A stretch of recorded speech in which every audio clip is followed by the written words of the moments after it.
नमस्कार मित्रमैत्रिणींनो, जर तुम्हाला आपल्या चॅनलवरच्या कथा आवडत असतील तर लाईक करत जात जा आणि चॅनलला सबस्क्राईब करून बाजूची घंटी दाबा आणि ऑलवर सेट करा. म्हणजे जेव्हा जेव्हा मी नवीन व्हिडिओ किंवा कोणतीही नवीन पोस्ट अपलोड करेन तेव्हा ती सगळ्यात आधी तुमच्यापर्यंत पोहोचेल. धन्यवाद. तर वळूया आपल्या कथेच्या पुढच्या भागाकडे.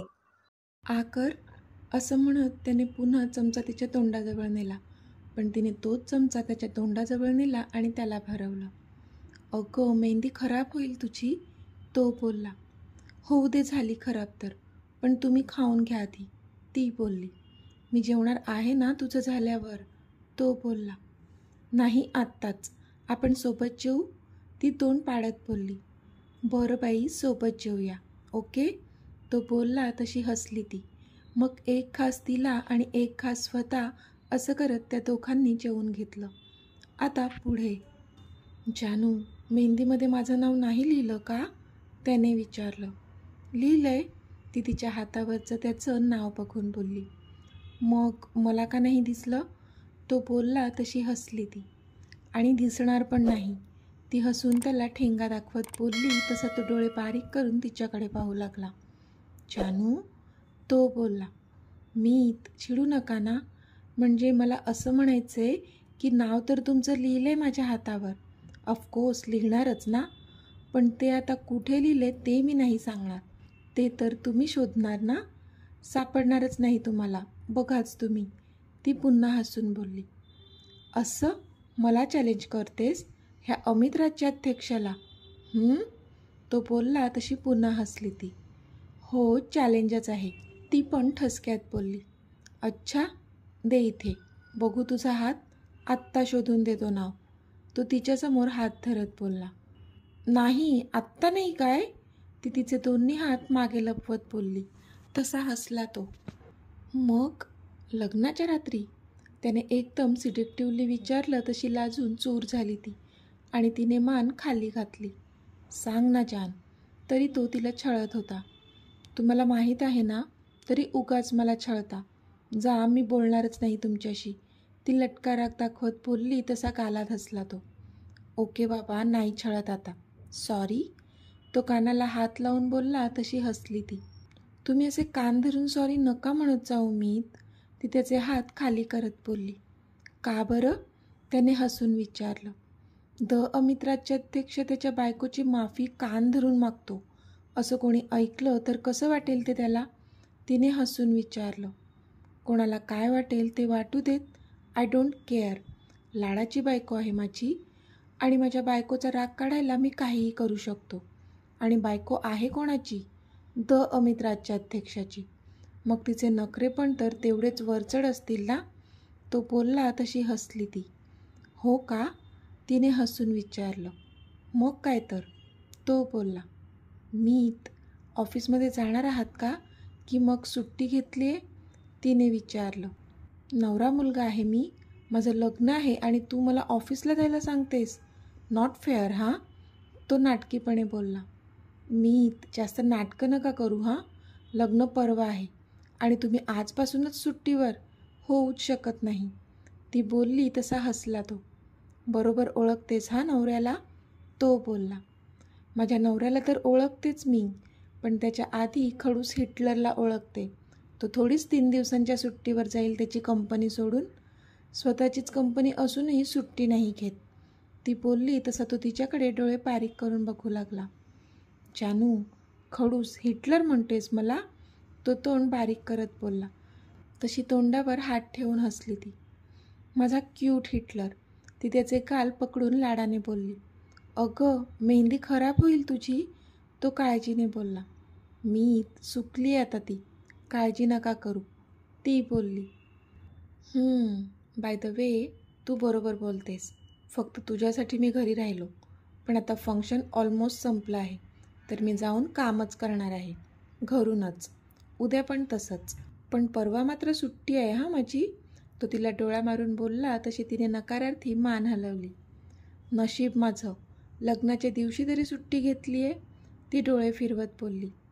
अगं, हनीमूनसाठी पण तर सुट्टी घ्यावी लागेल ना, तो बोलला. तशी ती डोळे मोठे करून त्याच्याकडे पाहू लागली. तुमचं काहीही हां, ती लाजून बोलली. अगं काहीही काय, खरंच अगोदरचा आपला हनीमून खूप लेट झाला होता, पण आत्ताचा नाही होणार, आय प्रॉमिस. तो बोलला तसे तिने हलकेच दोन्ही हातांनी चेहरा लपवला. आता काय झालं लाजायला? नाही जायचं का हनीमूनला? त्याने विचारलं, पण ती काहीच नाही बोलली. सांग ना जान, नाही जायचं का? त्याने पुन्हा विचारलं. मी प्लीज, काहीही बोलताय तुम्ही, ती लाजून बोलली. अच्छा, म्हणजे नाहीच जायचं तर ठीक आहे, तो बोलला आणि उठू लागला. तोच तिने पटकन त्याचा हात पकडला. मी असं कुठे म्हणाले मी, ती बोलली. म्हणजे जायचं आहे ना, त्याने विचारलं. त्यावर मात्र तिला होमध्ये मान हलवावीच लागली आणि तो मात्र कालात हसला. असं नाही, तोंडाने सांग, तो बोलला तसं तिने पुन्हा त्याच्याकडे पाहिलं. सांग, तो पुन्हा बोलला. हो जायचंय, ती खाली मान घालून लाजून बोलली. दॅट्स लाईक माय चान.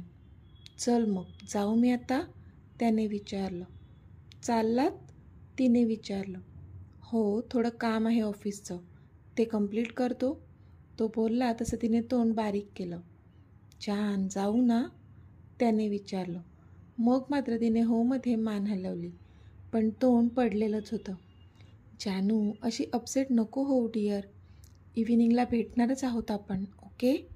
आणि आता तू झोप थोडा वेळ, तो बोलला तशी तिने होमध्ये मान हलवली. ये, मी तुला बेडवर ठेवतो, असं म्हणत त्याने तिला उचललं आणि बेडवर आणून झोपवलं. तिच्या पायांना मेहंदी लावली असल्यामुळे तिचा लेहंगा थोडा वर तिच्या गुडघ्यापर्यंत उचलला होता. टेक रेस्ट डिअर, तो तिच्या कपाळावर किस करून बोलला आणि तिथून निघून गेला. इथे जिनू, मीता आणि मृणाल खेळत होते. रीमा आणि राम त्यांनाच बघत होते. रीमा, सगळं किती छान छान वाटतंय ना, राम बोलले. हो ना, मला तर बाई सगळंच कसं स्वप्नवत वाटतं. आपला मुलगा, सून आणि नातवंड सगळेच आपल्याजवळ आहेत. देवाचे खूप खूप आभारच आहेत. मी खूप खुश आहे. माझा अमित खुश आहे आता. बस, आता आपल्या ह्या आनंदाला अजून कोणाची नजर लागू नये. देवा, तुझी कृपा ठेव बाबा. रीमा देवाला हात जोडून बोलल्या. डोळ्यात हलके अश्रू पण होते. रीमा, ह्या आनंदाच्या क्षणात नको पाणी आणू डोळ्यात, राम बोलले. अहो, आनंदाचेच अश्रू आहेत ते, त्या हसून बोलल्या. आंटी, ही फुलं तुम्ही दिली होती ना, ती कुठे ठेवायची आहेत? आशू तिथे आली होती आणि विचारत होती. अगं, ती देवासाठी आहेत, मी आपल्या स्टाफला सांगितलं होतं ठेवायला. तू का करतेस ते? स्टाफ करेल, रीमा बोलल्या. असू दे आंटी, आपल्याच तर घरचं आहे, मी ठेवते ती देवघरात, आशू बोलली. बरं, रीमा बोलल्या तशी आशू तिथून निघून गेली, पण रीमा मात्र तिला एकटक बघत होत्या. रीमा, काय झालं, रामने विचारलं. अहो, किती गुणी मुलगी आहे ना, रीमा आशूकडे बघत बोलल्या. हो अगं, खूप चांगली आहे आशू, राम बोलले. तिचा काय भूतकाळ आहे देव जाणे, बिचारीला स्वतःचं नावसुद्धा आठवू नये. असं काय घडलं असेल तिच्या मागच्या आयुष्यात देवालाच माहीत. तिला स्वतःला कसं वाटत असेल नाही? आपली ओळखच माहीत नसताना ह्या जगात राहणं, वावरणं किती कठीण आहे. तिचे घरचे कोण असतील? तिचे आई बाबा, त्यांनी तिला शोधलं असेल का? त्यांना तिची काळजी वाटत असेल का? बिचारी कसं आयुष्य जगते तिचं तिलाच माहीत. ह्या जगात आपली ओळख माहीत नसताना निभाव लागणं खूप कठीण आहे हो, रीमा सुस्कारा सोडत बोलले. तुझं बरोबर आहे रीमा, पण एक गोष्ट तू विसरतेस. तिच्यासोबत तुझी सून आणि मुलगा खंबीरपणे उभे आहेत. ते तिला कधीच एकटं पडू देणार नाहीत. म्हणून तर आज आशू आपल्यासोबत इथे आपल्या घरी आहे, राम हसून बोलले. त्यावर रीमांनी पण मान डोलावली. मग शेवटी मुलगा आणि सून आहेत कोणाचे? रीमा स्वतःची नसलेली कॉलर टाईट करत बोलल्या तसे मग राम पण हसले. अहो, आज 2 दिवस झाले, पण तुमचा अमित काही आला नाही हा तुमच्याकडे, नैना रागात बोलल्या. त्याला यावंच लागेल नैना, जर त्याच्या बहिणीवर त्याचं प्रेम असेल तर तो नक्की येईल, मोहन बोलले. पण तुम्ही दिलेले 2 दिवस झाले ना आज, नैना डोळे फिरवत बोलल्या. तुला अक्कल आहे का गं? जर असती तर असं विचारलंच नसतं मला, मोहन चिडून बोलले. मी काय केलं आता? नैना बारीक तोंड करून बोलल्या. मूर्ख, तो आपल्याकडे बंदी नाही आहे, आपल्याला त्याने बंदिस्त करून ठेवलं आहे. हे विसरतेस का तू? मी त्याला 2 दिवस देणारा कोण? ते तर मी असंच बोललो होतो त्याला. उलट तो जितके दिवस जास्त घेईल तितके दिवस आपलं मरण पुढे ढकलेल. समजलं का? मोहन चिडचिड करत बोलले. पण तो येईल कधी? तरी नैनाने विचारलंच. येईल, नक्की येईल, लवकरच येईल, मोहन बोलले. पण तो जर आला तर तुम्ही काय करणार? त्याला सगळं खरं सांगून टाकणार का? नैनाने विचारलं. हे पिंडोक, श्श, गप्प बैस. एक अक्षर काढू नकोस तोंडातून, मोहन इकडे तिकडे बघत बोलले. आत्ता काय झालं? नैनाने विचारलं. काहीच बोलू नकोस, विसरलीस का? भिंतींना पण कान असतात, मोहन बोलले. पण तरी तो जेव्हा येईल तेव्हा तर तुम्हाला त्याला काहीतरी सांगावं लागेलच ना, तिने पुन्हा विचारलं. तसे मोहनने डोळे कच्च मिटले. तो येईल तेव्हा त्याला सांगेल मी जे काय सांगायचं आहे ते. तू फक्त गप्प बैस, मला झोपू दे आता, मोहन बोलले आणि तिथेच आडवे झाले. तसं इथे कानाला हेडफोन लावून त्यांचं बोलणं ऐकत असलेल्या अमितने कानातले हेडफोन रागाने फेकून दिले. शिट, आत्ता पण ह्याने तिला काही बोलूच दिलं नाही. तो चिडून बोलला आणि स्वतःचं डोकं पकडून बोलला. प्रिन्सेस, कसं शोधू मी तुला? ओ गॉड, मला काहीतरी हिंट मिळू दे प्लीज. तो वर बघून डोक्याला हात धरून स्वतःशीच बोलला. इतक्यात तारावर टकटक झाली. तसं त्याने ताराजवळ पाहिलं आणि उठून तो ताराजवळ गेला आणि त्याने दार उघडलं. आशू, तू? त्याने विचारलं. हो मी, तुझ्यासाठी कॉफी आणली आहे, ती बोलली. तसा तो आश्चर्यचकित झाला. तुला कसं कळलं मला आता कॉफीची गरज आहे ते? त्याने विचारलं. कारण खरंच त्याचं डोकं आता जड झालं होतं आणि त्याला कॉफी लागणार होती. ती मात्र हसली त्यावर. मला नाही कळलं, आंटीने सांगितलं की तुमच्यासाठी कॉफी घेऊन जा, म्हणून घेऊन आले, ती हसून बोलली. ओ मॉमने, तो बोलला. मी येऊ का आत, की मग इथेच बोलणार आहात, ती बोलली. अगं हो हो, ये ना, तो बोलला. तशी ती आत आली. ही घ्या तुमची कॉफी, ती त्याच्यासमोर कॉफीचा मग पकडून बोलली. थँक्यू, तो बोलला. जीजू, तुम्हाला काही टेन्शन आहे का, तिने विचारलं. तसा तो चपापला. टेन्शन नाही ग, असं का विचारतेस, त्याने कसंनुसं स्माईल करत विचारलं. नाही असंच, मला आपलं वाटलं तुम्हाला पाहून, ती बोलली. खरं तर त्याला टेन्शन होतंच, त्याच्या प्रिन्सेसला कसं शोधायचं ह्याचं टेन्शन होतं त्याला. पण आता तरी त्याला तिला काहीच सांगायचं नव्हतं. घरात एकदम प्रसन्न आनंदी वातावरण होतं, त्यात त्याला विरजण नव्हतं घालायचं. आशू, असं काहीच नाही आहे, मी ओके आहे, तो बोलला. तसं तिला बरं वाटलं. ओके, मी जाते मग, ती बोलली आणि जाऊ लागली. 1 मिनिट, तो बोलला. हां, तिने मागे वळून पाहिलं आणि बोलली ती. Once again thank you for the coffee and one more thing, तो बोलला. तशी ती त्याच्याकडे प्रश्नार्थक पाहू लागली. खूप छान दिसते आज, तो बोलला. तशी हसली ती. थँक्स टू यू, तुम्ही हा छान छान ड्रेस आणि ज्वेलरी आणली नसती माझ्यासाठी तर मी इतकी छान नसतेच दिसले. थँक्यू सो मच, ती दिलगिरी व्यक्त करत बोलली. डोंट से थँक्यू, हे सगळं एका भावाने त्याच्या बहिणीसाठी केलं आहे, ओके, तो बोलला. तसे तिचे डोळे भरून आले आणि तिने जाऊन त्याला मिठी मारली. जानू आणि तुम्ही नसतात तर माझं काय झालं असतं, ती रडत बोलली. आम्ही नेहमी तुझ्यासोबत आहोत, सो असं कधीच बोलू नकोस, ओके, तो बोलला. तशी तिने होमध्ये मान हलवली. आता बास, जास्त रडू नकोस, ह्या सुंदर डोळ्यात अश्रू अजिबात चांगले नाही दिसत, तो बोलला. तशी रडता रडता हसली ती. मी जाते खाली, ती बोलली. तशी त्याने पण होमध्ये मान हलवली. आता संध्याकाळ झाली होती आणि संगीत सुरू होतं. जानू आणि अमित सोबतच बसले होते. जिनू आणि मीतासुद्धा त्यांच्या आजूबाजूला फिरत होते. त्या दोघांना पण खूप मज्जा येत होती. गाण्यांच्या बोलावर ते पण थिरकत होते. त्यांच्यासोबत छोटी मृणाल पण नाचत होती. त्यांना तसं नाचताना पाहून सगळ्यांना मज्जा येत होती.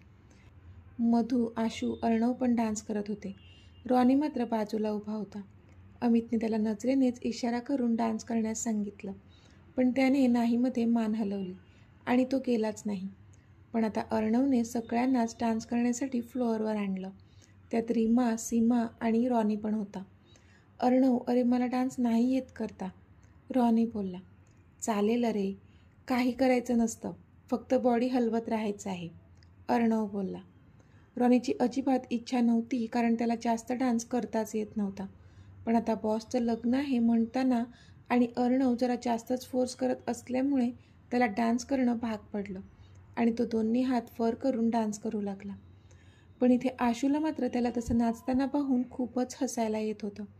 तिला कळत होतं की त्याला डान्स येत नाही, पण तरी तो करत आहे. जशी तिची त्याच्यावर नजर पडली त्याने केविलवाणं तोंड केलं. तसं तर अजूनच तिला हसायला आलं आणि ती तोंडावर हात धरून हसू लागली.